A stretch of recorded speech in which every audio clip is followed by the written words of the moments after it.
Good evening বন্ধুরা, আশা করি তোমরা সবাই ভালো আছো আর আমিও খুব ভালো আছি। তো আগের ভিডিওতে তো তোমরা দেখেইছো আমি বিয়েবাড়ি পৌঁছে গেছিলাম। তো তারপরে চলে গেছিলাম স্টলের দিকে। এখানে স্টলে ছিল chicken সাটে, chicken momo, fish ball, coffee, mocktail, এই সমস্ত জিনিস খাওয়া দাওয়া একটু করে তারপরে আমরা কিন্তু চলে গেছিলাম বউ দেখতে, মানে বৌদি দেখতে। তো এখানে বৌদিকে দেখলাম, বৌদিকে খুব সুন্দর লাগছিল, একদম রাজরানী লাগছিল।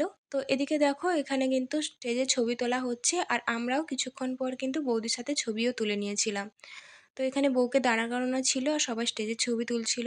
আর তারপরে দাদাকে এখানে ঢোকাচ্ছিল, মানে দাদাকে মণ্ডপে যেখানে স্টেজে সেখানে প্রবেশ করাচ্ছিল। আর তার শালিরা কিন্তু খুবই নাচানাচি করছিল। আর সামনেটা এতটাই ভিড় ছিল, আমরা কিন্তু বেশি সামনে যেতে পারিনি, কারণ তার শালিরা এখন নাচানাচি করছিল। তো খুবই মজা লাগছিল। তো আজকের ভিডিওটা তোমাদের দেখে কেমন লাগলো অবশ্যই কিন্তু কমেন্টে জানিও।